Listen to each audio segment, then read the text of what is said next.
Ladies and gentlemen, thank you all so much for being here. Welcome. I have to say that as with many other places here in the UK, I have been introduced to Doddinghurst through the Essex Cultural Diversity Project because they're actually the ones who are, they're amazing. They're the ones who have been exploring the joint histories of UK and Punjab.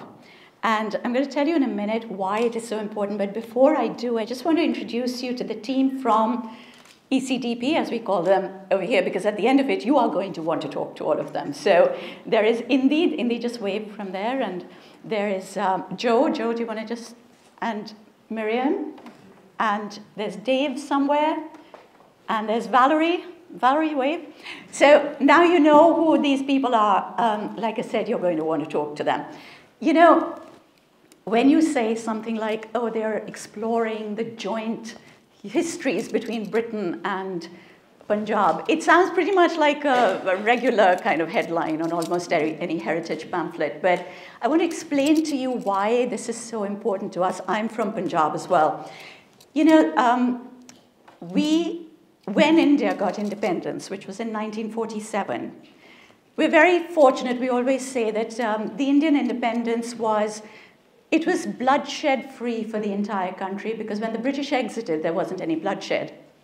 So the rest of the country could then move on with their life. They could go and explore their art and their documents and their buildings. That wasn't the case in Punjab. Unfortunately, independence coincided with partition. And Punjab saw the worst massacre that you can even begin to imagine. I'm going to stand up over here so I can see everybody. It was the worst massacre that you can even begin to imagine.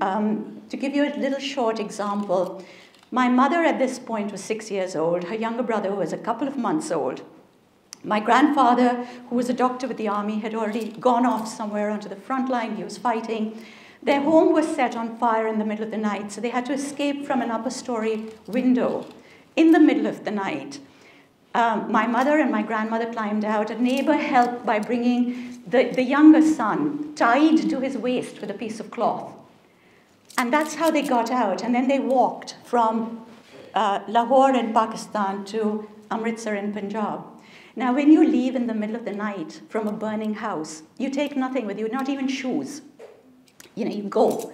And when you get to the other side, there was no home to come to. It was refugee camps for a long, long time. It was a case of finding a way to sustain yourself.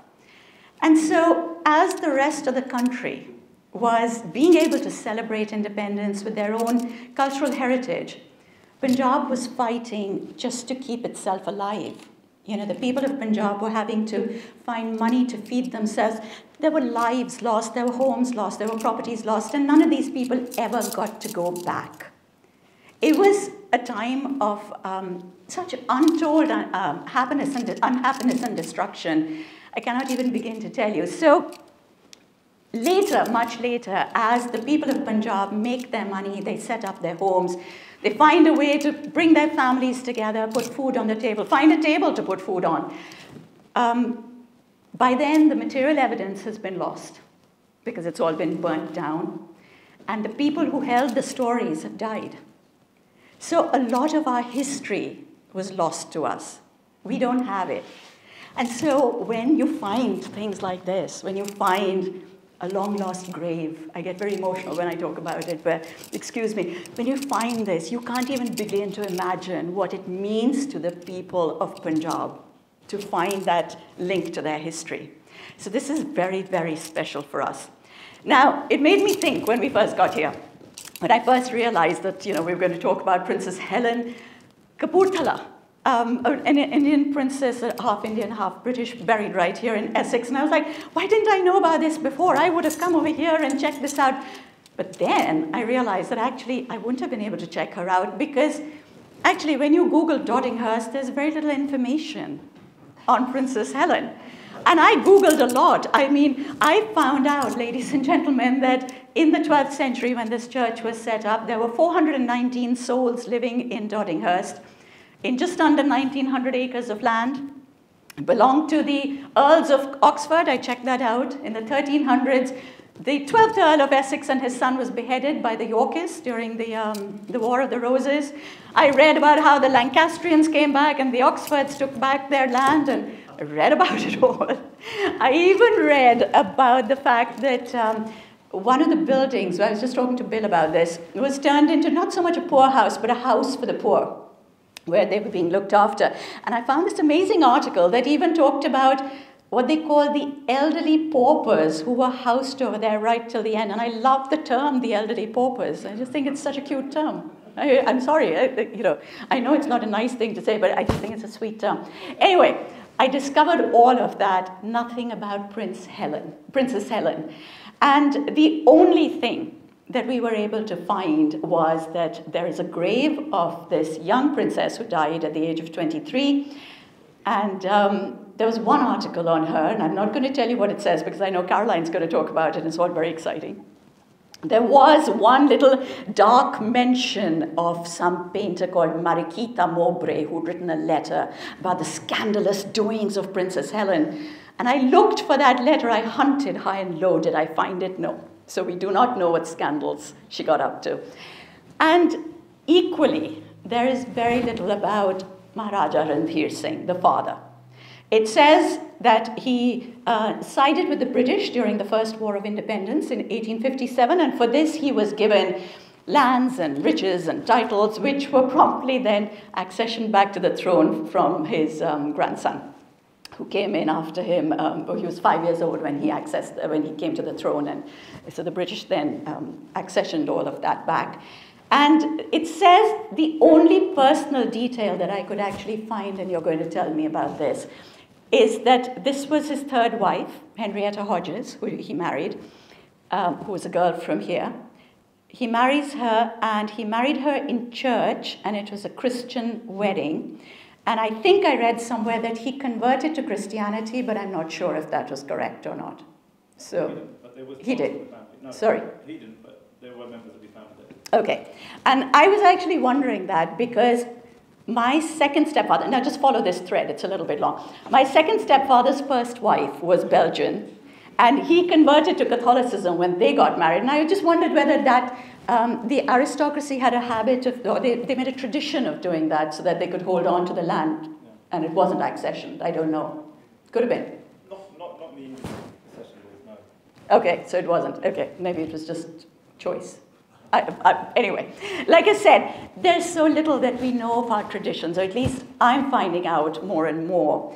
And I'm just so delighted to be over here today to find out just a little bit more. We have two wonderful speakers with us today.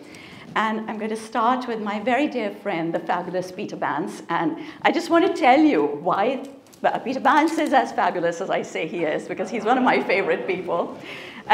Peter is a Sikh historian. Okay, that's another thing, actually. A lot of people tend to say Sikh. That's the anglicized version of it. You're going to get very, very involved with the Anglo-Sikh history, so you're going to learn that the word is actually Sikh, okay? So he's a Sikh historian of Sikh history, which means that he brings a whole new understanding to the subject. Peter is the consummate authority on Maharaja Dalip Singh. Maharaja Dalip Singh was the last emperor of Punjab. For most people, the easiest way to describe this is that he's the one who handed over the Kohinoor diamond to Queen Victoria. That's the easiest way to describe him. And that was, again, a history. I grew up in India. I knew nothing about Maharaja Dalip Singh. And this is the man who actually is the authority on that history, and I have learned all about it from him. And what I like about Peter's work, and you're going to like his work, is that it's very authentic. So a lot of times he ends up saying things that the Sikh community don't necessarily agree with because, well, it's a little bit controversial, but he has stood his ground, and I think it's fantastic. So, Peter. Thank you. Thank you, Seema, for that introduction.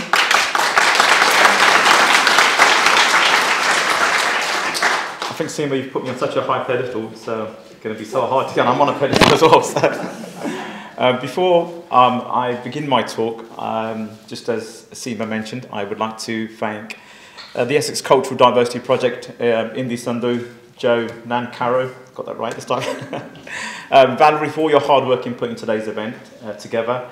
Also, I'd like to thank the Reverend Doddinger Church and the Village Hall for hosting us here today. And Bill, who's behind the scenes, who we've been harassing for the last couple of weeks, getting all our tech stuff together. So thank you, Bill, for everything. And I'm actually going to be giving a talk on the origins of the Kapurthala family, which is the Ahluwalia clan. And I'm going to talk about some of the prominent players in the royal family of Kapurthala, show you some architecture, some famous people, and I've got a couple of video clips to show you as well regarding the royal family of Kapurthala as well. So I'm going to start with my assistant here.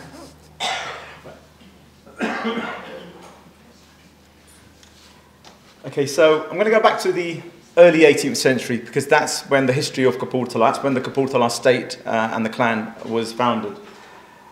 During the early 18th century, there was a power vacuum in the Punjab. The ruling Mughal government at Delhi was crumbling. The East India Company were expanding their territories westwards from the east, from Calcutta, from Bengal region. And from the Middle East, from Persia and Afghanistan, we had constant looting and plundering into India via the Punjab. So the Punjab was like a buffer state between India and the Middle East. And the Sikhs, who were the martial race of the Punjab, formed confederacies. And these confederacies were known as missals. Missals are very similar to, say, clans, like the Scottish clan system. So each missal would rule their own section and area of the Punjab. And on the outset of an outside attack, the 12 would come together and eradicate the enemy. And whenever there was no enemy, they would be fighting amongst themselves. And I'm not laughing, that's how it was. So here we have the 12 missals. Those of you who come from a Sikh background may recognize some of the missals, and some of you your families may even belong to the clans. So number one, we have the Ahluwalia missal. I'm going to run through a few of them.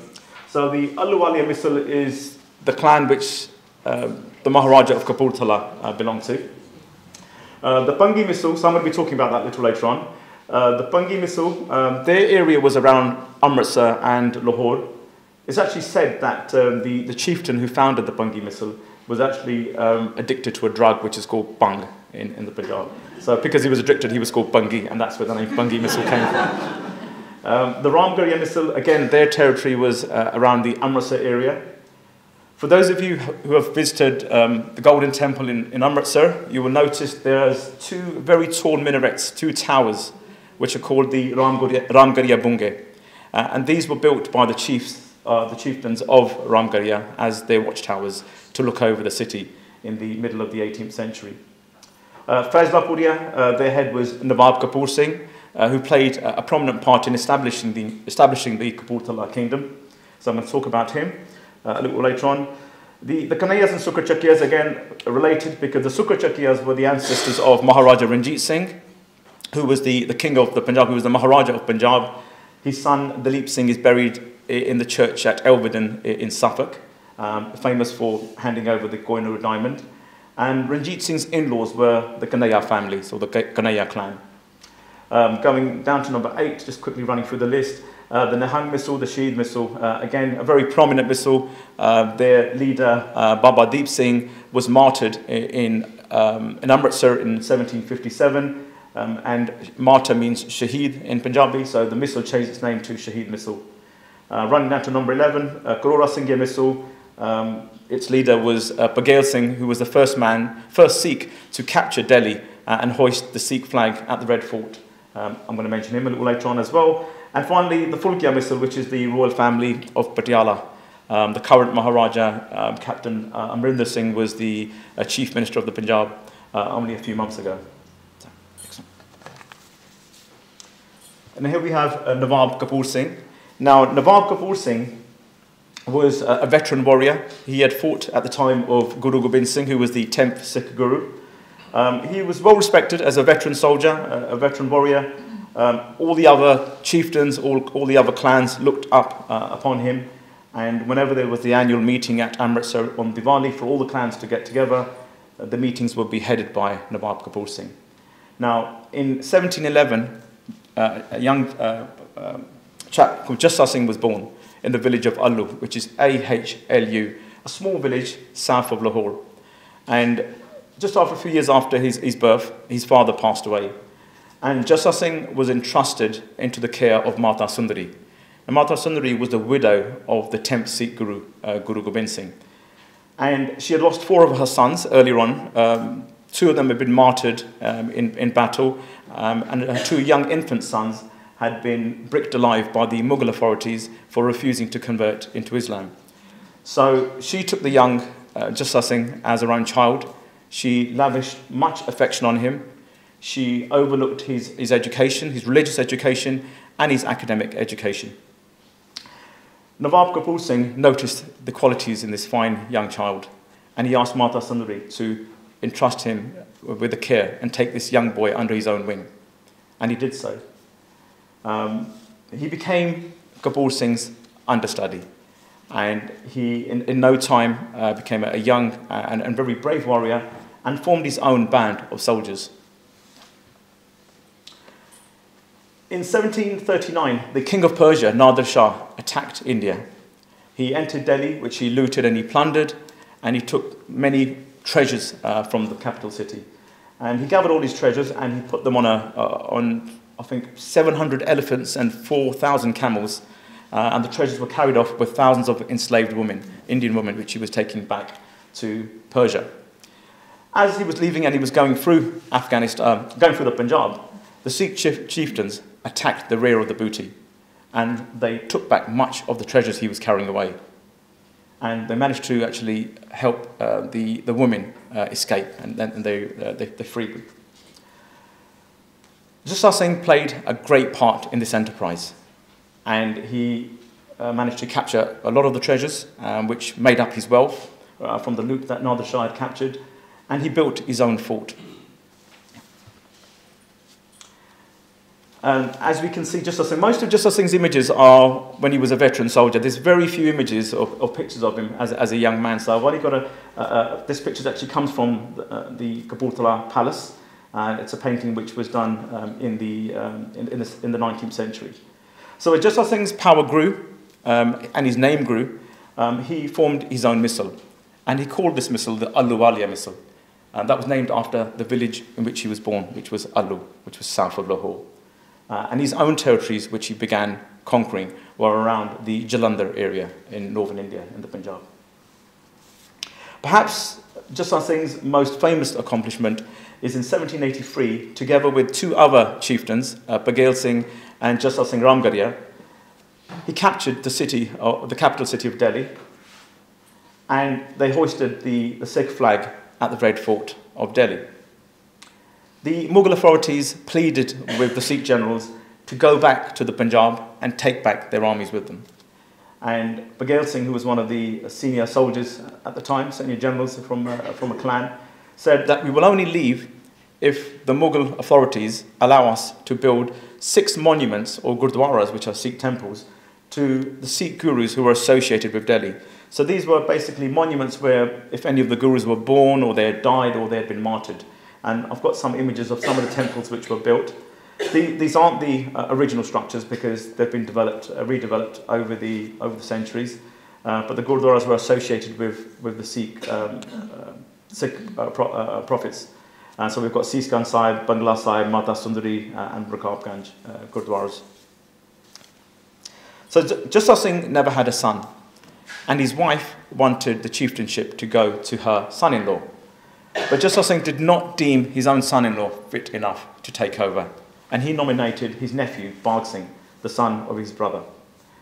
Now, Bagh Singh was famous for capturing the city of Kapurthala in 1779, and it is said that the name Kapurthala came from Nawab Kapoor Singh. So it was named in honour of Nawab Kapoor Singh, who actually brought up Jassa Singh as a child. But sadly, under Bagh Singh, the missile lost much of its territory. So he lost a lot of the lands which Jassa Singh had conquered. In 1801, his son, Fateh Singh, came to power. And at the same time, in Lahore, another young prince by the name of Ranjit Singh came to power. Both princes were great friends, and they struck a friendship. And many of Ranjit Singh's earlier gains in establishing a Sikh kingdom in the Punjab were due to Fateh Singh's leadership, his generalship, and his state forces. In 1802, they had a military alliance with the British East India Company, whereby the border of the Punjab would be the river Satluj, because the East India Company felt that Ranjit Singh was vastly expanding his territories, and there was genuine fear that he may come into British domains. And I think we've got a map. So basically, we can see that Kapurthala's kingdom was an independent kingdom which was inside of Ranjit Singh's kingdom. But because they were friends and had an alliance, Ranjit Singh never touched his possessions. And Kapurthala was actually in two different segments in Punjab. Similar to 1947 when India became independent and we had one country, East Pakistan and West Pakistan, in two parts, in two areas of India.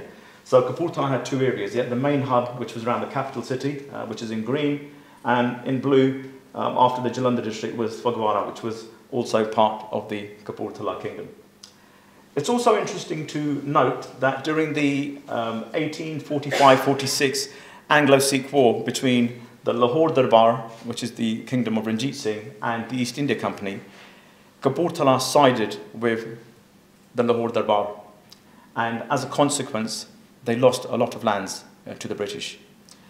In the Second Anglo-Sikh War, 3 years later, in 1848-49, the Kapurthala authorities actually helped the British with the Lahore forces to crush the rebellion of the Sikhs who had mutinied in Multan. And at that time, Kapurthala was made into a protected British state. They were allowed to keep their kingdom, but they would be controlled by the British East India Company. So in 1852, after Fateh Singh died, we had Rundeer Singh, and by this time we had photography, so this is the first ruler of Kapurthala, where we have a genuine, real-life image, a photograph of Rundeer Singh. So in 1852, the kingdom became a protected state. It was given a 13-gun salute, and during his reign, we had the Indian Mutiny, or the Indian Rebellion, in 1857. And Rundeer Singh and his forces helped the East India Company to crush the rebellion. And for this, he was given, many of his lands were reinstated, and he was also given various decorations and honours for his assistance. Also, a good point to point out is, after Dalip Singh, Rundeer Singh was one of the first men, or the first Sikhs, to attempt to go to England. He wanted to pay homage to Queen Victoria, and he attempted to go, but he died on the way and died at Aden. So here we have one of the palaces of Rundeer Singh. It was actually built by Fateh Singh, his great-grandfather, in 1835. And we believe Rundeer Singh was born here. There is a plaque in this very European-style palace. I think on the next slide we can see a plaque which I photographed. I don't know if we can, probably can't read it from there. But this plaque commemorates all the rulers of Kapurthala which lived here. And there's no doubt that Lady Rundeer, Rani Henrietta, Helen Melvina lived here, and the two sisters, the two princesses, were born at this palace. Sadly, the palace now is in a really poor state. We've got an image of the palace. In 1947, when India became independent, all palaces and forts belonging to the Indian Maharajas and rulers had to be handed to the government as state property. They were only allowed to keep their personal residences. And Kapurthala already had a personal palace, which was the Jagatjit Palace. So these palaces were handed over, fine palaces, beautiful palaces in Kapurthala. And this one particular was made into a government office. They used it for around 10, 15 years. When the building started to deteriorate, they moved out to new offices, and this building was left to crumble. I did hear that during lockdown there has been now movements to get this building renovated and bring it up to some sort of standard. Rundeer Singh's grandson, Jagatjit Singh, unveiled this statue to Rundeer Singh in the palace. It's actually outside his darbar room, and we have an image of Jagatjit Singh's grandson standing underneath the umbrella on the day of the unveiling in 1895. So I'm going to mention some prominent Kapurthala royal family members, and Kapurthala's history would be incomplete if I didn't mention Jagatjit Singh, who was he rejuvenated the whole kingdom. He restructured it. He was he was a man ahead of his time, a visionary. He was a Francophile. He loved everything French, including French women. He made the court language in Kapurthala as French. And he ruled for over 70 years, and he even oversaw independence. So the accession of his kingdom to independent India was under his rule. As I said, he loved everything French, and we can see his personal palace, which he built, SIKH School, which is now a school, was actually modelled on Versailles. This is one of his hunting lodges, which, again, a very Italianesque villa, which where the current Maharaja, Brigadier Sukhjit Singh, lives today. And again, his summer palace in Mussoorie, a very French-style chateau type of building. And you wouldn't think these buildings are in India or in the Punjab because they're very out of character, but that's what he assimilated himself with. Yeah. Again, a Moroccan-style Moorish mosque he built for his Muslim subjects. So we have to remember that although Kapurthala was actually a kingdom run by a Sikh, a man belonging to the Sikh faith, 70 to 80% of his subjects were actually Muslims. So for his Muslim subjects, he built this Moroccan-style Moorish mosque. And another lady which I think you can't tell Kapurthala's history without mentioning was Anita Delgado. I mean, if we had social media then, I think she would probably be Kim Kardashian, and she would probably have her own reality channel show. So Anita Delgado was actually a Spanish dancer in Madrid. She was well known all over Europe, a beautiful lady of her time. When the Maharaja met her in Madrid at an opera, he fell in love with her. He was 20 or 25 years older than her. They married in Madrid. He took his new bride back to Kapurthala. Sadly, she was caught having an affair with one of the Maharaja's other sons, and she was told to pack her bags and go back to Madrid. Not before she packed some of the state jewels with her. And these jewels she gave to her great niece, which were sold in auctions in Europe and now have ended up in the Al Thani collection with the Qatar family. Another famous set of ladies were the Kapurthala sisters, daughters of the Maharaja Paramjit Singh. And these most fashionable ladies were regular visitors to London, and whenever they stepped out in London high society in the evenings, wearing their saris, they would be photographed. And this photograph was taken by Vogue magazine in 1938.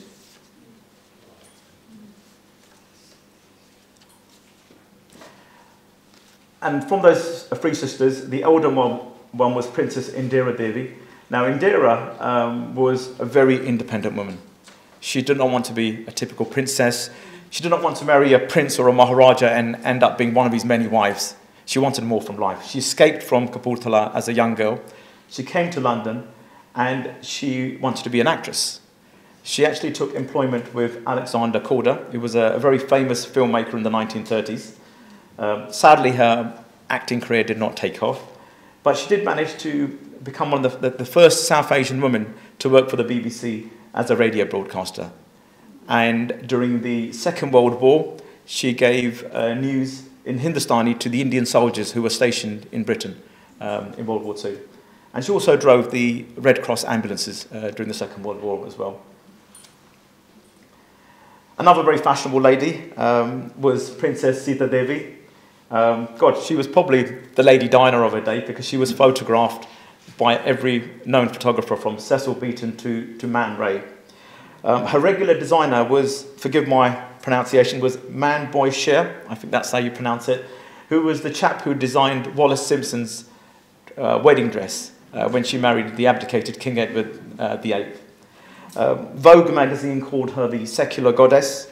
Look magazine named her as one of the 5 best dressed women on earth. And she wore jewellery specially designed for her by Cartier and Van Cleef and Arpels. Now, my fascination in Kapurthala, well, in 2007, the present Maharaja, His Highness Sukhjit Singh, purchased one of my books on Dalip Singh, Maharaja Dalip Singh in India. And he wrote a letter to me via my publishers, and said to me, whenever you're in India next, let me know. I would love to have lunch with you at my residence in Delhi. And that summer, I met the Maharaja, and we struck a friendship. He invited me to Kapurthala the following season and said, come and spend a few days at my palace, like you do. And I went there, and now every year I spend a couple of days with the Maharaja, and just listening to his stories, his eventful life, and his life experiences. It's amazing. I sit with him, and he converses about life in the 1930s during the British Raj as the grandson of the Maharaja of Kapurthala. He talks about meeting Mahatma Gandhi. He talks about lunches with Louis Mountbatten, the Viceroy of India, dinners with the first Prime Minister, Jawaharlal Nehru, being a brigadier in the Indian Army, fighting in the India-Pakistan wars, and even being invited as a royal guest to the investiture of Prince Charles at Carnarvon Castle in 1969. The Prince of Wales's had always been close to Kapurthala, ever since Prince Edward VII, well, he was Prince Edward, later Edward VII, Victoria's son, visited India in 1877 on a state visit. And in 1922, Prince Edward, later Edward VIII, the one who abdicated, stayed at the palace with the Maharaja of Kapurthala.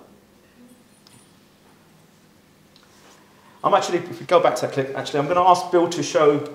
Bill, I've got a video, a Pathé video from 1938, and go back on that clip. You can't go back, okay?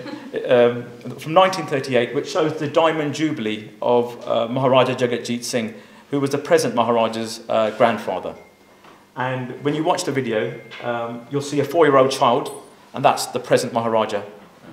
Ram, refer to.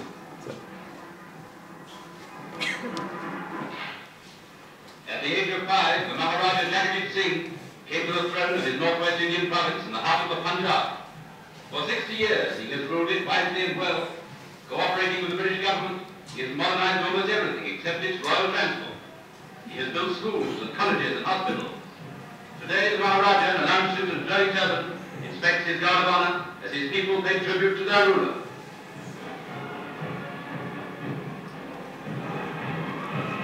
From every corner of the state, they bring him gifts.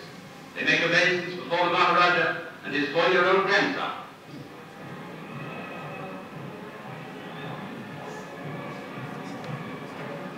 They weigh him with pieces of solid gold, which afterwards are distributed to the poor. And days of feasting end with a durbar and state procession, with the Indian sun shining down on gently swaying elephants and glittering gold, on the majestic pageantry of India.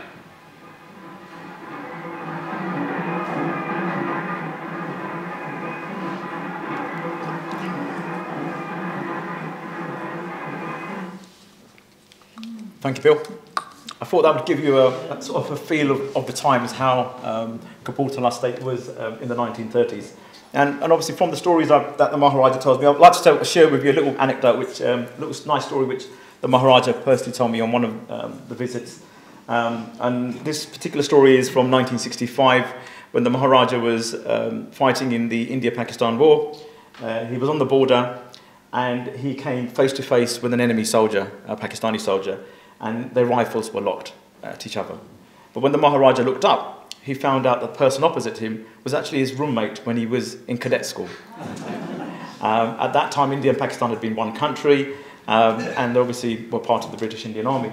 They both dropped their rifles, they hugged, and his Pakistani roommate said to him, you know what, let's meet up here after dark. You bring the whiskey, and I'll bring the meat. And they did. They had a good old knees up on no man's land. And they kept that friendship until the end, until his friend died a few years ago. So it's a really touching story of how, two very different destinies and meeting up with friends. So my fascination, or me discovering Princess Helen Marion Ahluwalia, and I've got to thank eBay, because I was actually searching on eBay, because I love looking for old photographs, and I came across the picture in the centre. It was an old cabinet card, a Victorian cabinet card, which was inscribed Helen Ahluwalia.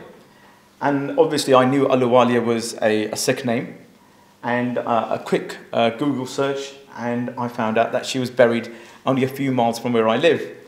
and I made the special journey the following Sunday to come to Doddinghurst, and that's where I met Caroline, who was tending to the roses. And I think Caroline, straight away, didn't you, Caroline? I think you knew what I'd come here for, or who I was looking for. And yeah, and I don't know when was the last time a Sikh or a Punjabi had come looking for that prince or asked about her. So I like to think I was the first in many, many years. So I started to research more on the princess. I knew that the Kapurthalas had a strong association with European women who had either married into the family or associated with them. For example, there had been the Spanish dancer from Madrid. There'd also been, God, I jumped ahead of myself. So there'd been a Spanish dancer from Madrid, a Yorkshire lady, a Hungarian, a daughter of a Hungarian count, a Czech theatre actress, and an East End lady who was a dancer in Paris. So these were the ladies that were associated with Kapurthala and are pictured here. And so that summer I went to Kapurthala and I met with the Maharaja, telling him that I discovered this grave in Doddinghurst. And the Maharaja said, yes, we've known about this in our family. And he brought an old CDV, a carte de visite album out, which had these two images of Rundeer Singh on the left and Lady Henrietta, who's also buried with her daughter in the churchyard.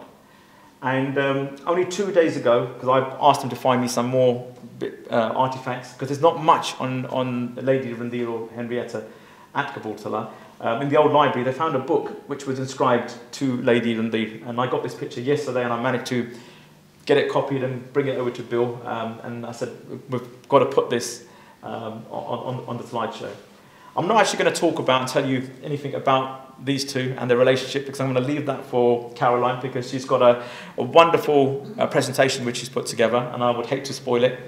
But I actually originally had planned to do a live video link with the current Maharaja today, so we could see him in conversation. But sadly, the internet connection in Kapurthala was very weak. So I've got a recording from his personal secretary and personal advisor, Cynthia Fredericks, who will say a few words about Maharaja Rundeer Singh's connection with the Europeans. And the Maharaja himself, we asked him if he could do a video, and he was a bit shy about it all. And he's quite old, he's 88 now, and he's not too well. And he said that I'll just do an audio, and we're going to play an audio of that and show you some slides of the Maharaja. Yeah. Bill? Greetings from Kapurthala. My name is SIKH Singh, and I am from the house of Kapurthala, and I'm talking to you about my ancestors, specifically Rundeer Singh. He was born in March 1831 and had quite a remarkable life.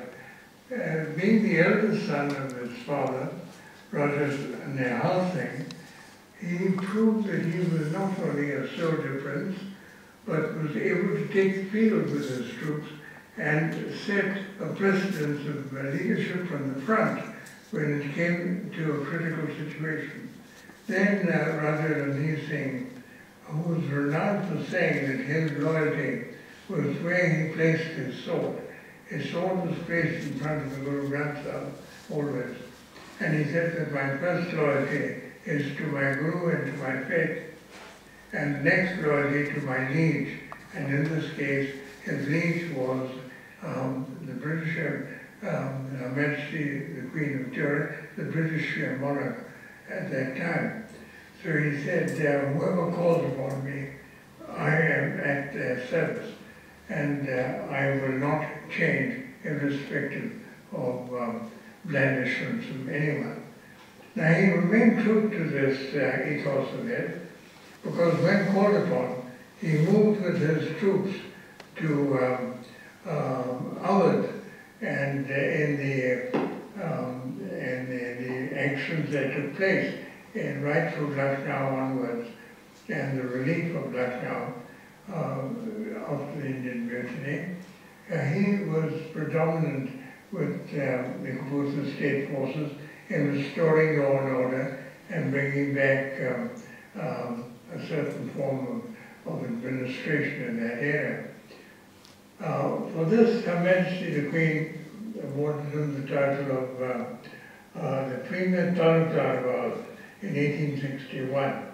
Having once thereafter restored order in the UP, he returned to Kapurthala, and when he was asked that what reward would he like for his services, he sought the return of his patrimony in the Punjab, which he had lost during the first Sikh Wars, when the Kapurthala troops had sided with the Sikh army against the British and had been defeated on the field of battle.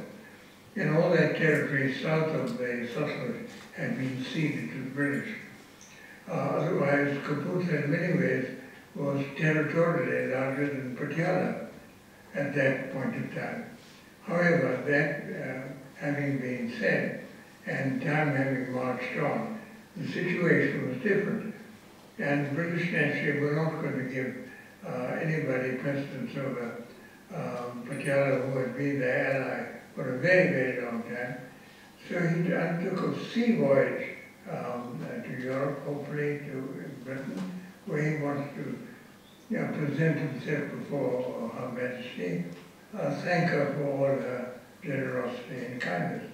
As it happened, he died on the voyage at Aden, and his body was brought back to Nasik, because in those days you couldn't preserve bodies very easily. So he had to be cremated at Nasik, which is before you get to Bombay. And that was the end of his era, and his mausoleum exists to this day at Nasik. So Bill, can we have the other clip? This is the Maharaja's Postal Secretary and Postal Advisor, just going to say a few words regarding Rundeer Singh. Greetings from Kapurthala. I've been asked to share some insight with you, just to provide some additional context regarding Kapurthala and in relation to Raja Rundeer Singh and Helen. One thing that really stands out in my mind about how unique Kapurthala is the fact that there's this great tradition of the rulers to build houses of worship for non-Sikhs. And they were a very prominent Sikh family and pillars of the Sikh community. But they didn't exclusively build gurdwaras. They were very open-minded, accepting, and welcoming to other faiths and religions. And that's really demonstrated in the fact that they built so many structures for other faiths. Now, an example of this is first demonstrated with Raja SIKH Singh of Kapurthala. He's the grandfather of Raja Rundeer Singh. And in 1830, he built this wonderful, really magnificent Panch Mandir for his Hindu subjects. That tradition was also carried forward by Raja Rundeer Singh's own grandson, Jagajit Singh of Kapurthala, who very famously built the Moorish mosque for his Muslim subjects. Because at the time of pre-partition India, Kapurthala's population, the majority were Muslim, and he really felt that it was most fitting that they were given the best house of worship, so he constructed this at great expense for them. Returning to Raja Rundeer Singh, when he married Helen, he had built for her a church. And this was a beautiful temple front, very classical style columned church. And this was used by her. It was used by administrators and officials who would be posted in Kapurthala or come through Kapurthala. And it was used probably as a church exclusively until about 1920. And then Maharaja Jagajit Singh used this as a cinema hall, and actually the structure lent itself very nicely for that.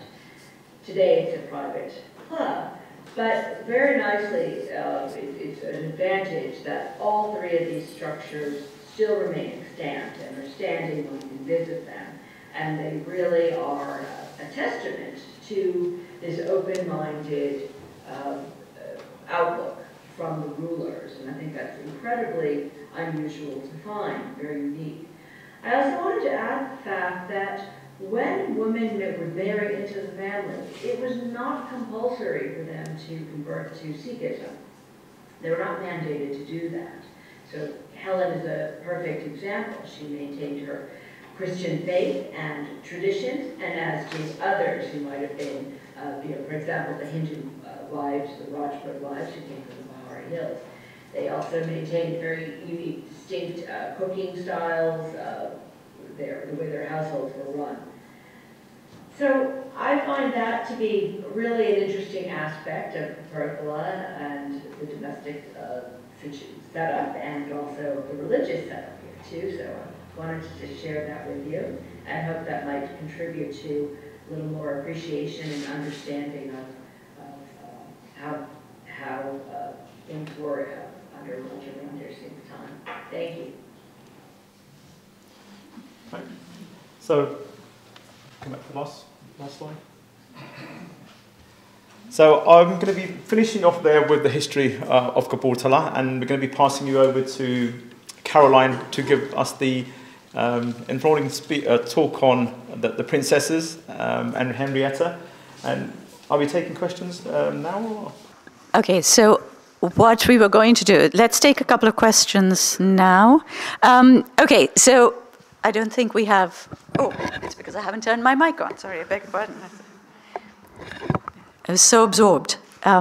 Okay, so we do have very, very limited time. I think that if you could come up with a couple of really short questions. Of course, Peter and Caroline will both be around over here for you to chat to as much as you want, but if there's a couple of really brief, short questions that we can answer for you that you'd like to ask Peter, very happy to take those questions. No? You got it. Okay. Sorry, there is one if you don't. Peter, you've shown what obviously are European type dwellings. Yeah. What would be a typical Sikh type dwelling? Dwelling, I mean the architectural side?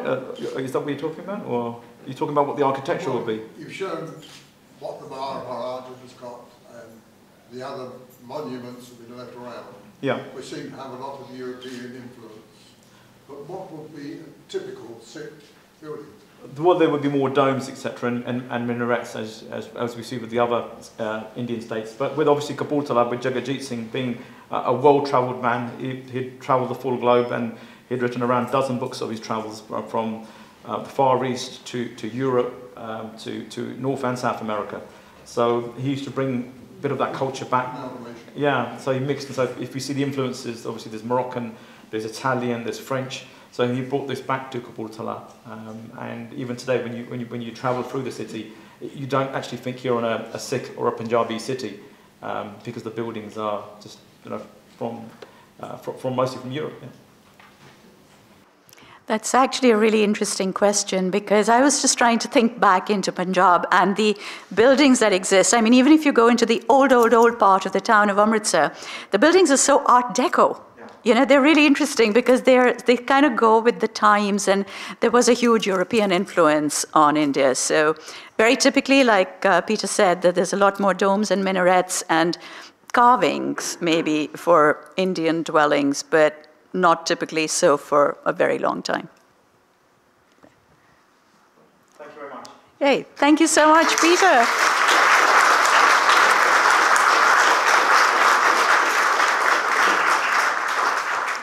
I promised you an amazing talk, and here you have an amazing talk.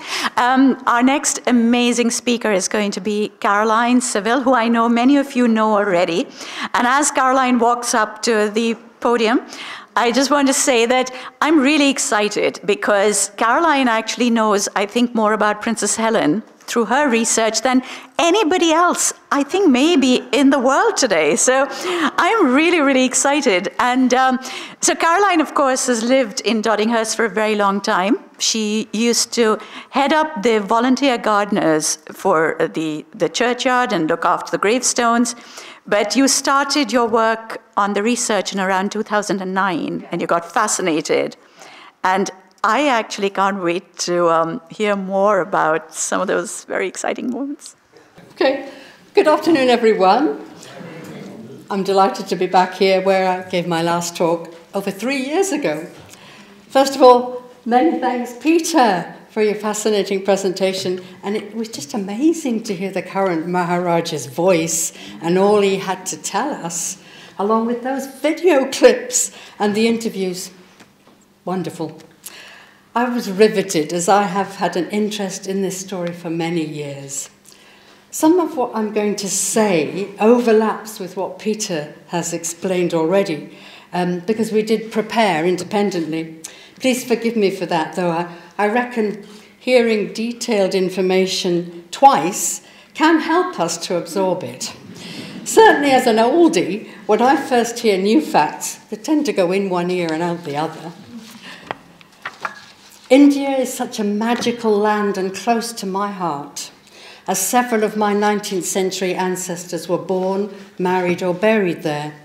I started my genealogical research into their lives at the same time as my research into the life of Princess Helen after my retirement in 2009. There was much to link their stories, in particular 3 Rajas, those majestic figures conjuring up images of ornate costumes, resplendent palaces, and magnificent processions on bejeweled elephants, like in the video clip we saw that Peter showed us.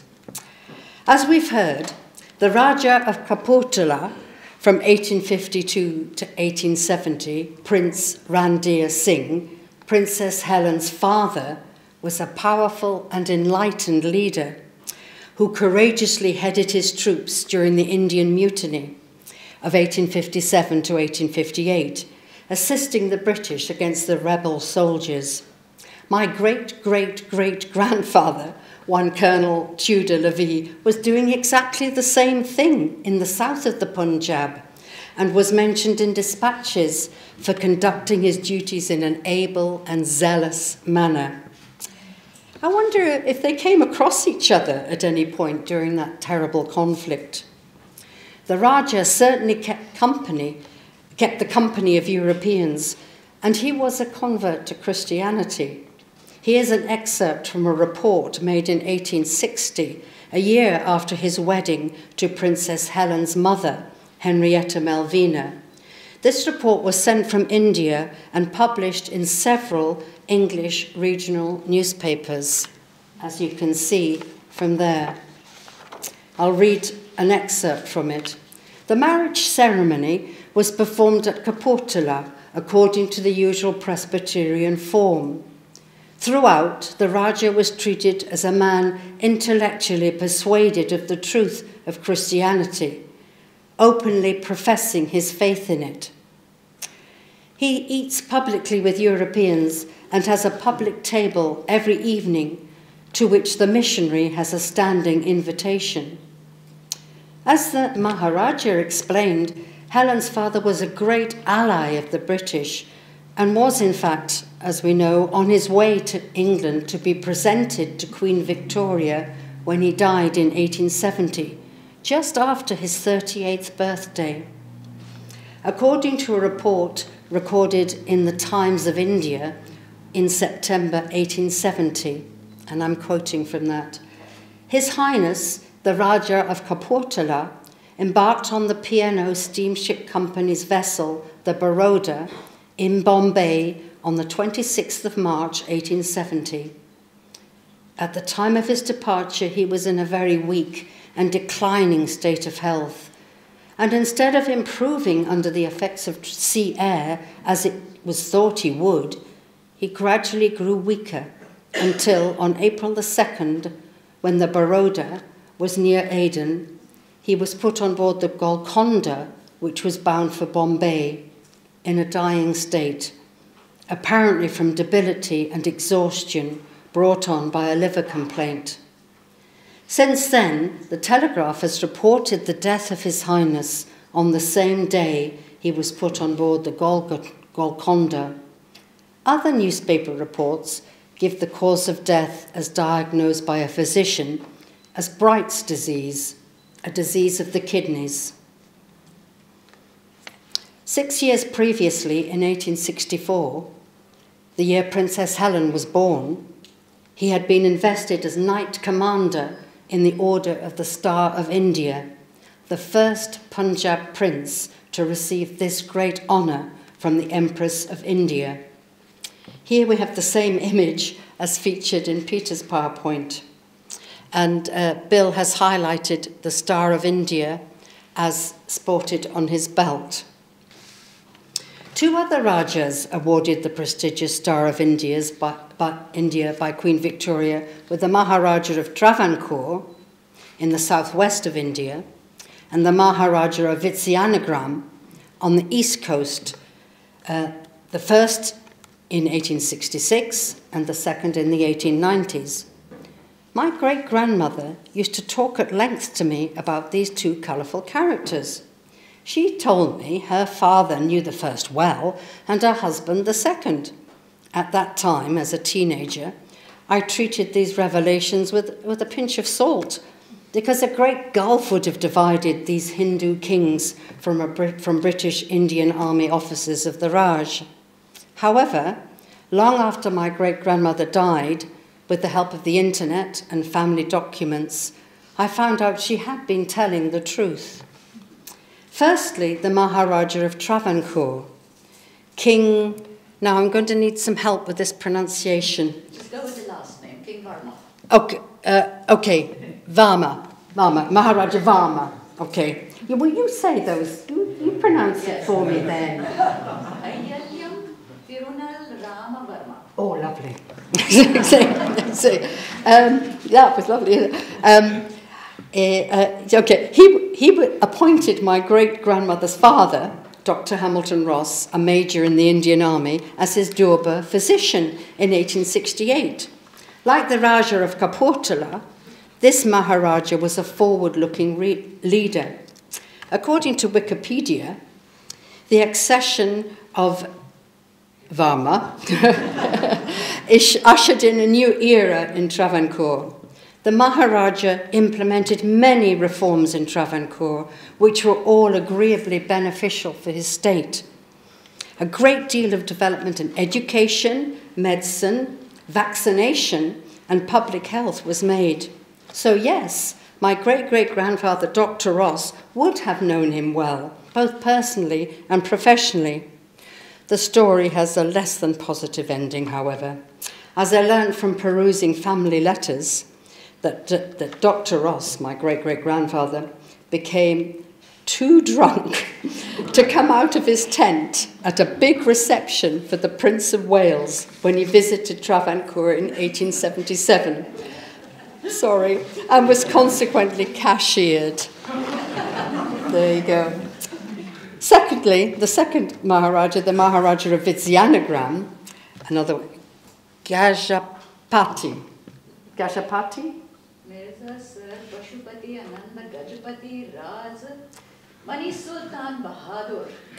Thank you. That's wonderful. Okay.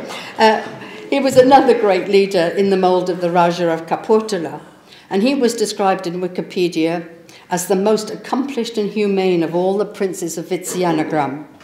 He expressed a wish to be a pallbearer at my great-grandfather's funeral in 1896. It's hard to believe that a Hindu king would do this, but I found evidence of a friendship between the two in a series of letters sent from my great-grandfather, Leslie Levy, to my great-grandmother before their marriage, which I discovered in a locked case several years after my great-grandmother's death. They are now archived in the British Library. I quote from one of them, written in 1896, when he was a young lieutenant in the Indian Army. "Oh, we had a rowdy night at the mess last night. The Maharaja dined. I sat on his right, and we had great fun. He's a very good sportsman, as many Maharajas are, I gather. Yeah. He did not eat what we ate, of course. He had a plate of mixed biscuits, sweet on one side of him, and a plate of milk biscuits on the other."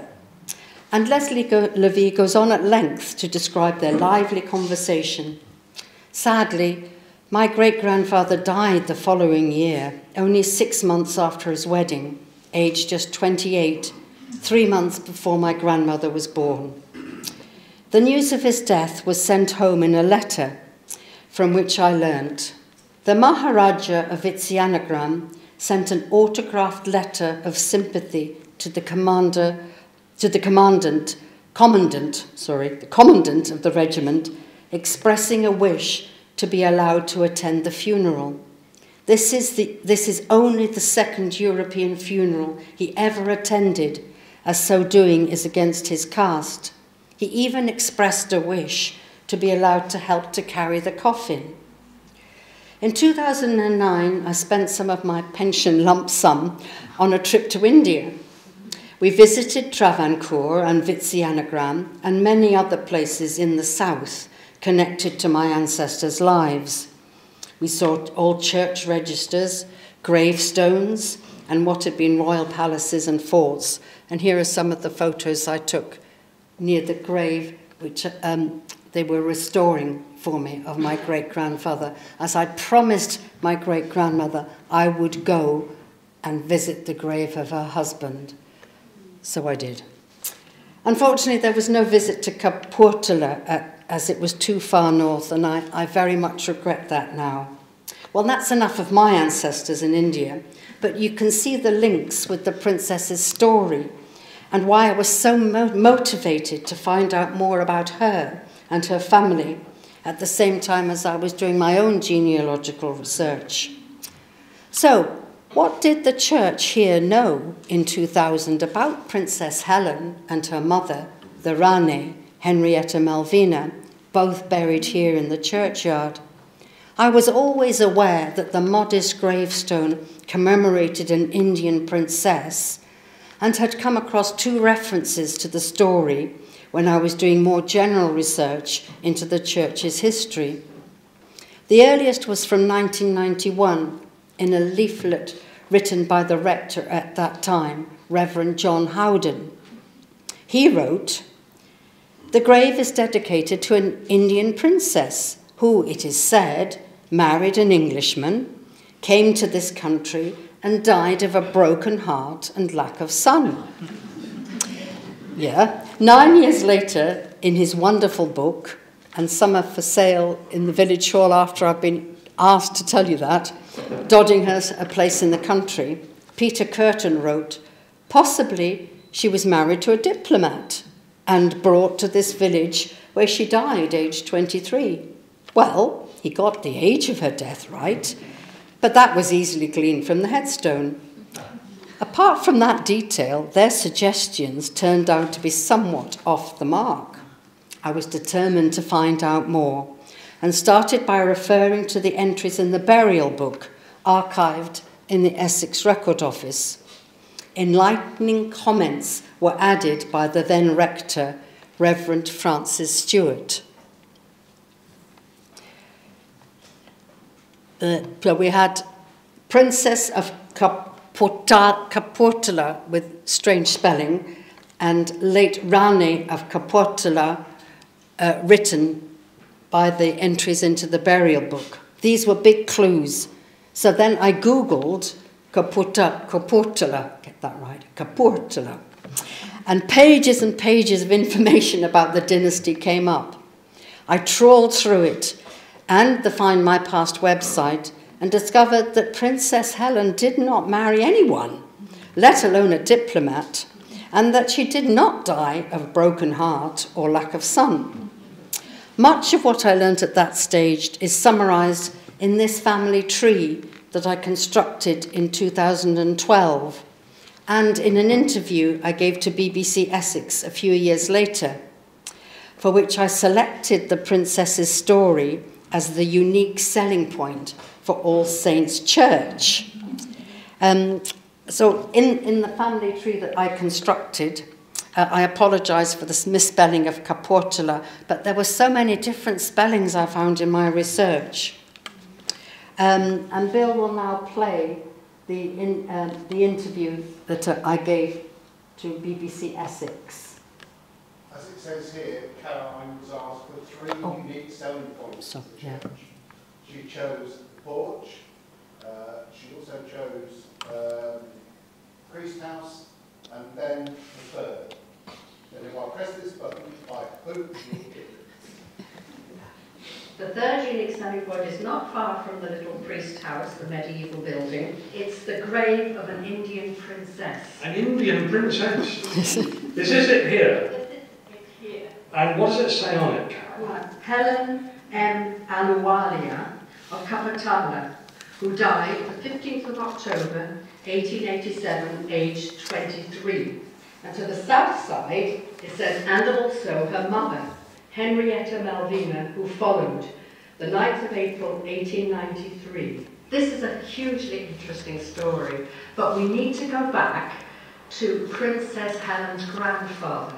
Robert Theodore Hodges was in India in the early 18th century as the head writer to the Prince Rundeer Singh of the Kapatala dynasty in northwest India, near Lahore in what is now Pakistan. He was also tutor to the prince, to the heir apparent. So when the heir apparent became the Raja, he had always known Robert Hodges' daughter, and he married her in a Christian ceremony. They had a number of children, 2 of whom were Princess Helen and Princess Malvina. After 10 years, the Raja got divorced from his British wife, and she decided at that point that she would come back to England, brought her 2 daughters over. The elder daughter married Major Arthur Strong Gilbert, who had a lovely house in Kelton Hatch. So she went to live with her husband in Kelton Hatch, and her mother, the Rani, the Raja's wife, came to live with her younger daughter. So her younger daughter, this Princess Helen, and the sister and the mother all lived in Kelton Hatch. Unfortunately, the sad thing is, the younger daughter, our princess, Princess Helen, died in 1887 of TB. And she was buried here because there wasn't yet a church in Kelton Hatch. It wasn't built till later. Her mother died some years later and is also buried here. Her inscription is less significant, if you like, and she's facing south because she wasn't of royal blood, whereas her daughter was of royal blood. So you have a choice of 3, Caroline. Yeah. Only one can be the unique selling point, because unique means just one. We have the porch, we have the priest's Tudor house, and we have this tomb of an Indian princess. What is the unique selling point for All Saints Church in Donninghurst? That's very difficult, but I think we would plump. It's unique to have an Indian princess's grave in one's churchyard. Okay, so having gathered all this information, it formed part of a talk I gave in this church in 2013.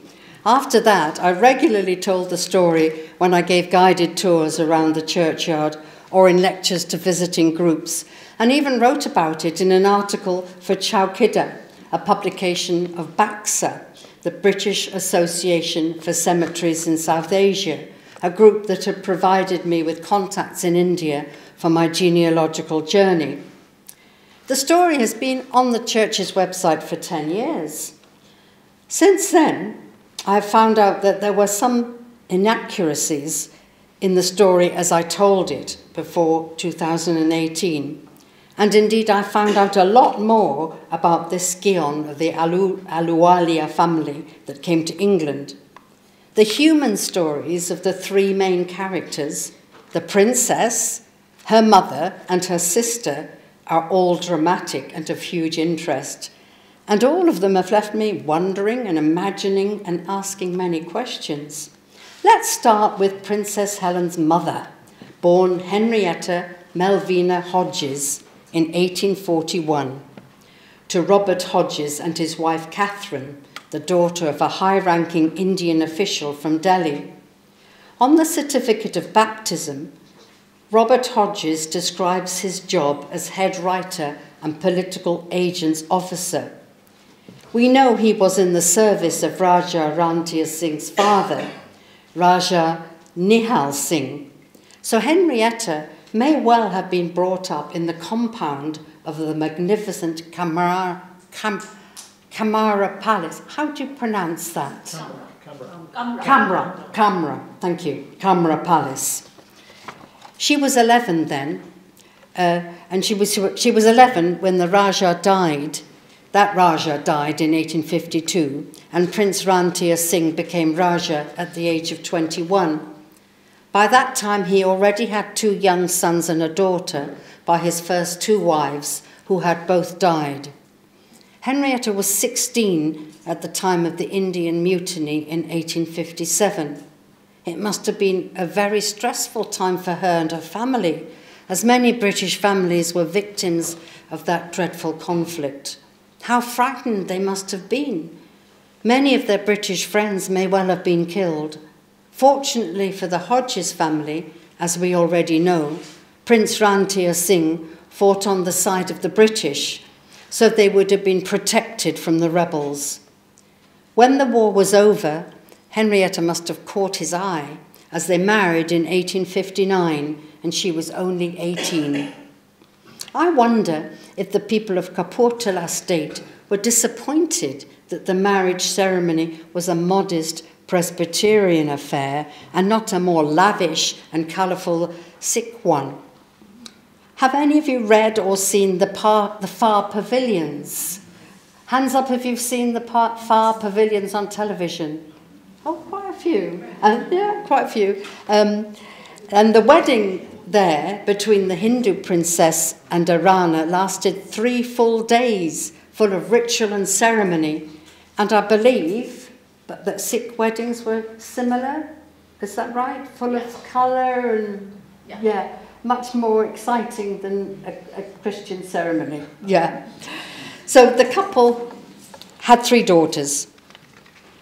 Melvina in 1860, Victoria, you know, carefully chosen name, in 1861, and Helen Marion in 1864.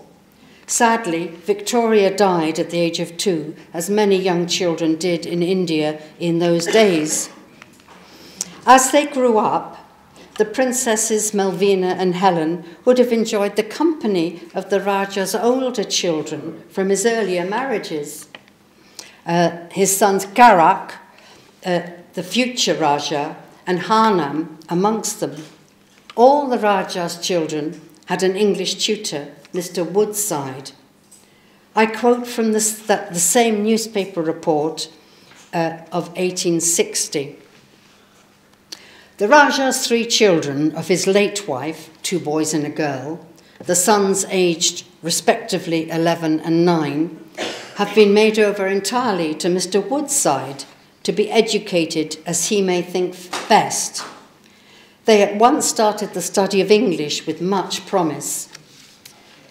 Let's fast forward 10 years to 1870, a momentous year for the Ahluwalia family.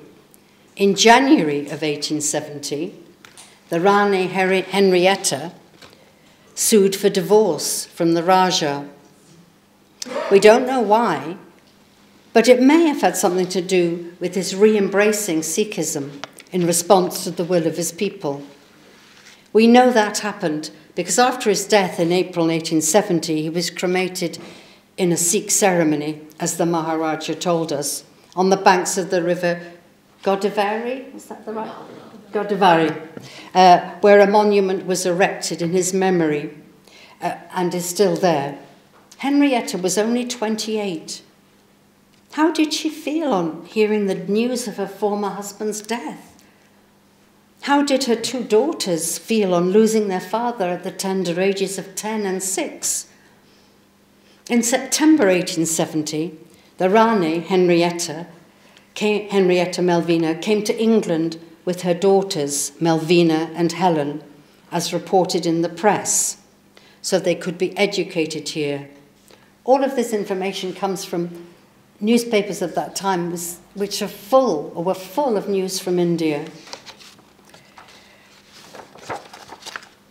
Henrietta and the girls settled in London. Perhaps there were some relatives of her father, Robert Hodges, there. Had she received a financial settlement from her very rich husband? I don't know, but I do know that she remarried in October 1871. That was quick, wasn't it? John Hamer Oliver, aged 33, was a surgeon in the Royal Artillery. On the marriage certificate, she describes herself as Her Highness, widow of Raja Rundeer Singh. So no mention of the divorce. They lived in Guildford Street, not far from the British Museum. But the following year, they moved to Torquay in Devon. Unfortunately, Henrietta's newfound happiness did not last long. Her new husband died in April 1873, aged just 35, only 18 months after the marriage. He died in Exeter of delirium with convulsions, which I gather may well have been provoked by a bout of pneumonia. Poor Henrietta. However, he did leave her some money, up to £1,500, a good sum in those days, equivalent to about £170,000 nowadays. There were no children of this second marriage. I surmise that at this point Henrietta moved back to London. Melvina and Helen, her daughters, were 13 and 9. They were certainly living there in 1881, according to the census, in Redcliffe Road in Kensington. Henrietta describes herself as Lady Rundeer Singh, a Dowager Rani. No mention of being the widow of her second husband, John Oliver. It's not the same, is it? You know, no. And her daughters were princesses. They had a live-in maid and a cook, so they were doing okay. Fast forward another 2 years to 1883, when Princess Melvina, the elder daughter, then aged 23, married Major Arthur Strong Gilbert in Paris. He was 20 years older than her, so again, I got wondering what the attraction was. It was at this point that the story becomes local, because the couple moved to Cumra Lodge in Kelvedon Hatch. Henrietta came to live there too, probably after the death of her younger daughter, our Princess Helen, in 1887. In 1891, she was only 47, having been a widow for the previous 10 years. There was to be no happy ending for Henrietta. In 1893, she died a terrible death in Cumra Lodge, with her daughter Melvina at her side. She was only 48. The death certificate cites uterine fibroid hemorrhage syncope, which involves severe blood loss. As we know, she was buried here alongside her younger daughter, Princess Helen. Poor Henrietta. Her colourful life was tinged with drama and sadness. Let's get back now to the elder daughter, Princess Melvina. She was the most fortunate of the three, I think. In October 1883, 9 months after her marriage to Major Gilbert, she gave birth to a son, Arthur Stewart Ahluwalia, note that, Strong Gilbert, who lived with them at Cumra Lodge. At some point before 1901, the family moved to Cheltenham. Arthur Strong Ahluwalia Gilbert died there in 1913, aged 73, and his wife, Princess Melvina, died there in 1919, aged 60. Their son went to Oxford University, taking a first in classics, and entered the Indian Civil Service in 1907.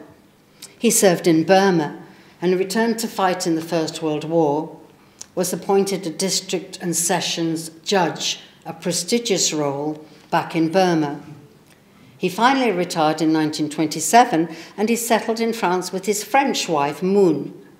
His legacy is as a literary scholar and translator. He and Moon became great friends with James Joyce, translating Joyce's works into French. Can you imagine the nightmare of translating Ulysses into French? See, he even has his own entry in Wikipedia, this scion of the dynasty, of the Kapurthala dynasty. I've been busy trying to discover whether Stuart Gilbert, our princess's nephew, had any children. I thought there might be an Ahluwalia scion somewhere in France. I unearthed a full biography via the National Library of Scotland, but there was no reference to any offspring. I contacted the Harry Ramsden Centre, no, Bill, not the Harry Ramsden chip shop. The Harry Ransom Centre, excuse me, in Austin, Texas, which had purchased a large collection of Stuart Gilbert's papers after his wife's death in 1969. There are diaries and letters amongst the notebooks and manuscripts, but the researcher there with whom I had a conversation told me that there were no children. So no Ahluwalia scion in France. However, on the genealogical website Genie, there is an entry for a child of Stuart and Moon Gilbert. This entry is managed by a man named Amana Wanchu. Is that an Indian name? Amana Wanchu? Doesn't sound like Does it sound? You could be maybe Amanath. Is that an Indian? Yes. Yeah. Okay. So the website managed by somebody from India. I've tried to contact unsuccessfully via the website. So my research into that direction has sort of ended in uncertainty.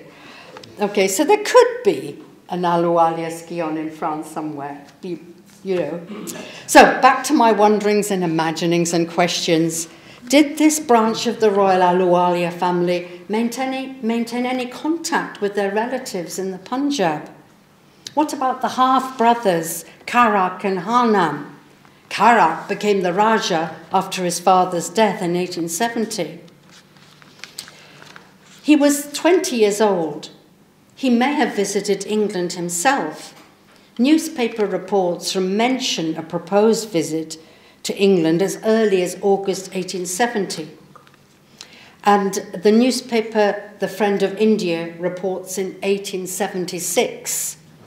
The Prince of Wales, paying a return visit to the Raja of Kapurthala, presented him with, this is lovely, 2 gold glasses, a signet ring, a whip, 2 revolvers studded with precious stones, a sword, and 2 hydraulic machines. The Raja presented the prince with 5 sets of armour inlaid with gold and a set of pure gold goblets, all manufactured in Kapurthala. That's fascinating. So did he and his half-sisters with whom he grew up get into contact when he was in England? Certainly the Rani Henrietta and her daughters made no secrets of their royal origins in India. They would have kept up with news from Kapurthala through British newspapers, many of which featured articles from India. Raja Karak died in 1877, aged only 27. The Homeward Mail from India commented, he was a confirmed dipsomaniac and at times a dangerous lunatic. The state is likely to remain under British administration as his successor is less than 5 years of age. Such reports in the press must have upset Princess Melvina and her sister Princess Helen, then aged 17 and 13. Karak's younger brother, Harnam Singh, represented the Kapurthala dynasty at a service in Westminster Abbey to celebrate Queen Victoria's Golden Jubilee in 1887, and he visited England again in 1891. And I'm quoting from a newspaper. The Kanwar Harnam Singh of Kapurthala, Punjab, and the Kanwari, his wife, have arrived in London. The Kanwar and Kanwari are both Christians and both went in the procession in Westminster Abbey at the Jubilee in 1887, representing the House of Kapurthala. The Kanwar, prince, is the younger son of a late Raja of Kapurthala and the uncle of the present one. They'd come over to England to see their sons who are being educated in England. Perhaps he's amongst those on the right of this painting by William Lockhart, the painting of the Jubilee and the foreign dignitaries. It could possibly be among there. This was only 4 months before his half-sister, Princess Helen, died. Did they meet? Who knows? This half-brother, Harnam Singh, became a highly regarded statesman himself. This second visit in 1991 was just a couple of years before the death of his stepmother, the ex-Rani, who knew him well as a boy and probably helped look after him. Did he make contact? We will never know. The nearly 5-year-old mentioned in the newspaper report about Raja Karak Singh's death was the princess's half-nephew. He became a great Maharaja, Sir Jagatjit. Is that right? Say it again. Jagatjit. Oh, Jagatjit. Singh, I can't say it, it's like that. He was in London for several weeks in 1893, as narrated in his wonderful account, My Travels in Europe and America, published by the British Library. It's a beautifully written and fascinating account, which I thoroughly enjoyed reading. However, although he mentions meeting many people, including Queen Victoria, dukes, duchesses, and many other aristocrats, there's no mention of his having met his half-aunt, Princess Malvinia, who was then living in Kelton Hatch. Finally, let us delve more closely into the short life of our princess, Helen Marian Ahluwalia. She was just a little girl when she arrived in England with her mother and elder sister in 1870. She appears to have been educated in London, though her mother lived in Devon until her second husband died. Certainly they were living in Kensington in 1881 when Princess Helen was 17. Instead of finding a husband like her elder sister, Princess Malvinia, Princess Helen took to posing for an artist. I discovered this, like Peter, in an intriguing article written in 2018 by a Kirsty Walker called The Kissed Mouth. I quote, this is a quote, this isn't me, this is a quote, okay? Princess Helen went out into society, but her behaviour was rather unchecked, shall we say. Stories of her antics came across vividly to all who ever met her. Her mother allowed her to mix, unchaperoned, something frowned upon for the sake of her reputation. And one story tells how she was seen in a room full of men smoking. She became an artist model.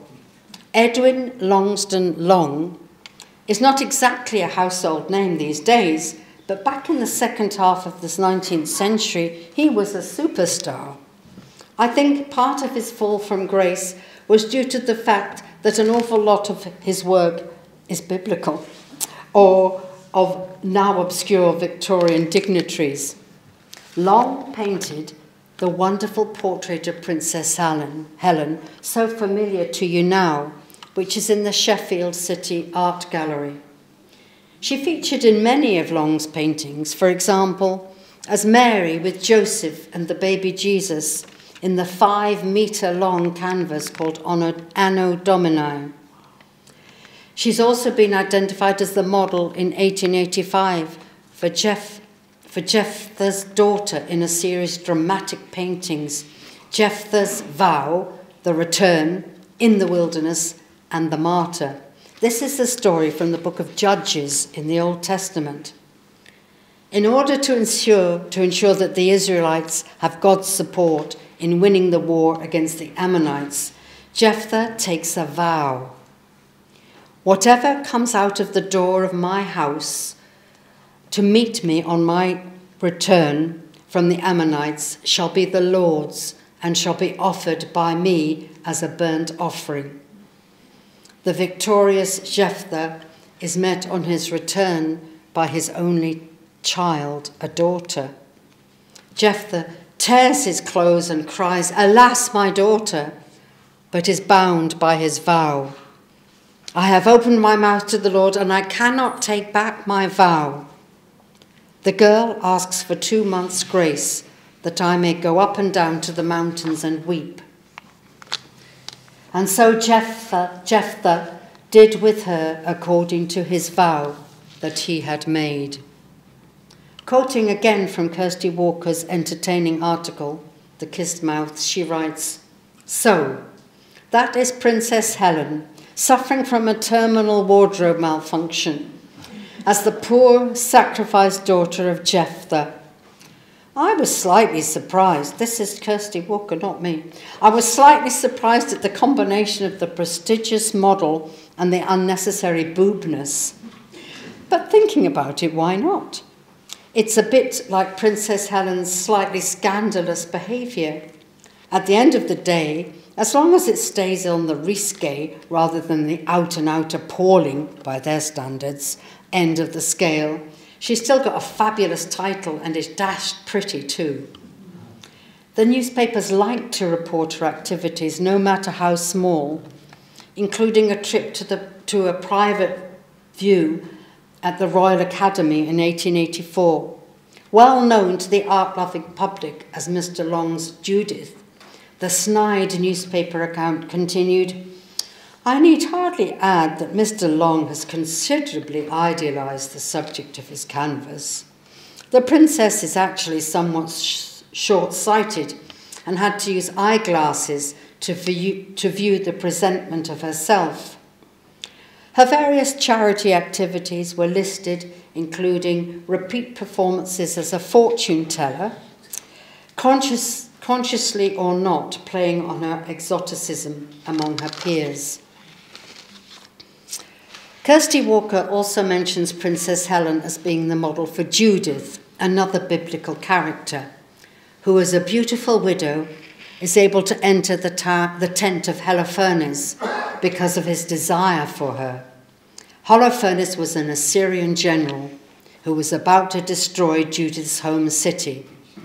Overcome with drink, he passes out and is decapitated by Judith. I think perhaps I should have given this talk an X certificate. Helen features in many more of Long's paintings between about 1880 and the year of her death in 1887. Bill has created this slideshow of the paintings for which we think she served as a model. Certainly the subjects bear an uncanny likeness to the princess.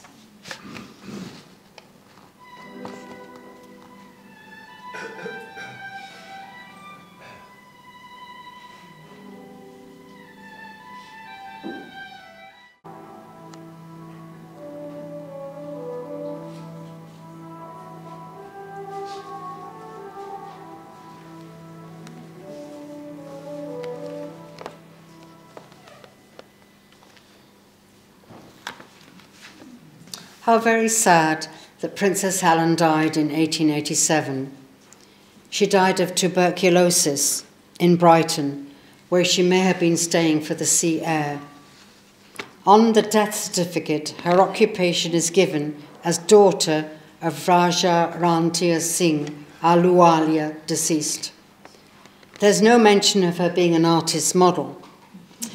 In attendance was Arthur Strong Gilbert, her brother-in-law, and of course, her body was returned to Kelvedon Hatch and is buried here, just outside the church. Her death, as a daughter of a late Raja, was announced in the Times of India. Her estate amounted to £118, 9 shillings and 10 pence, to be administered by her sister, Melvina Gilbert of Cumra Lodge. It's also very tragic. So there we have it. The story of Princess Helen Marion Ahluwalia Singh of the Kapurthala dynasty, of how we uncovered the facts over the years and how the families led their extraordinary lives. So thank you for listening, and thank you to Bill, whose PowerPoint kept you awake, and who put me right on a number of points on my first draft. So thank you, everybody, for coming.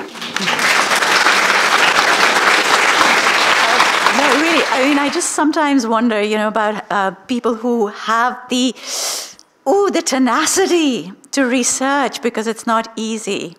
And I have to say, I mean, I just love the idea of her being this artist model and being so frowned upon. And the boobness was just fabulous, I think, you know. And I wish she'd lived on longer. She would have had more scandalous stories to tell, and I think that would have been fantastic.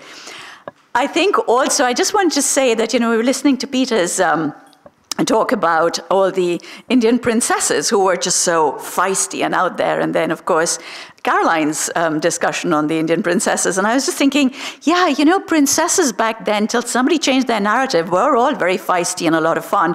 I was actually reading up on the original story of the Frog Prince, you know, where the princess picks up the frog and kisses it. And, well, apparently, in the original story, she doesn't kiss the frog at all. She picks up this frog and hurls it with all her might against the tree. And yeah, if it was the right one, it would turn into a prince, and the one that was did. So yeah, as you can see, princesses were feisty, and yeah, we need to give them all the respect that we can.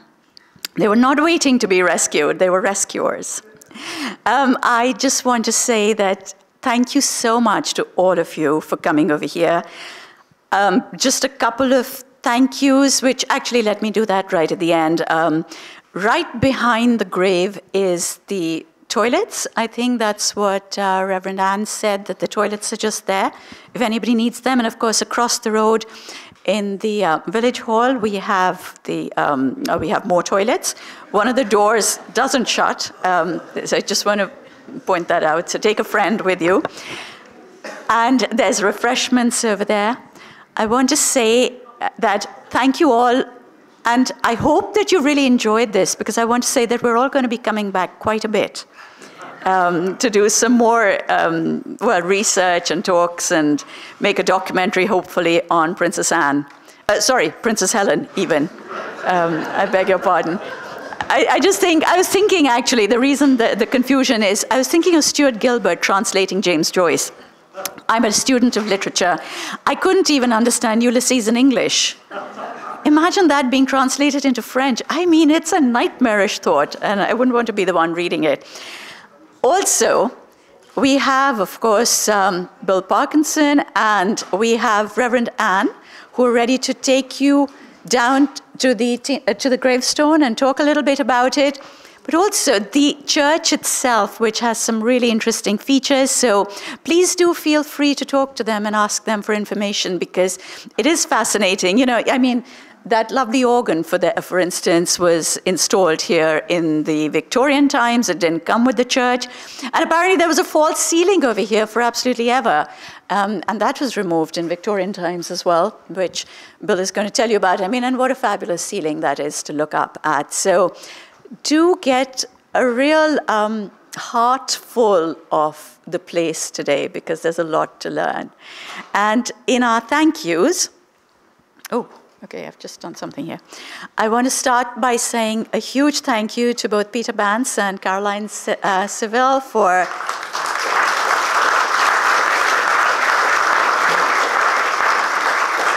their amazing talks.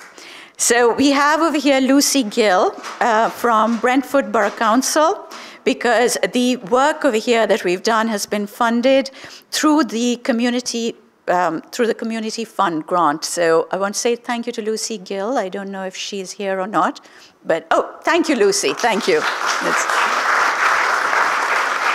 It's, you know, thank you for things like this, because otherwise it wouldn't happen. And I think this is so important. I know I've loved every minute of it.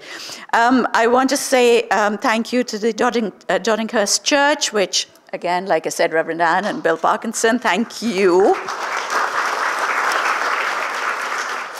A huge thank you to Julia LePage of the Doddinghurst Village Hall. Julia, do we have Julia here? If not, she's the other side.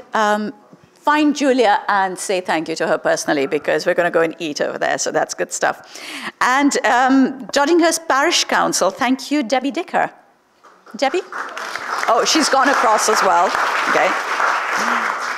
The volunteers in the community who've helped to make this possible, the volunteers who look after the churchyard, the gravestones, they gather every Wednesday from February to November.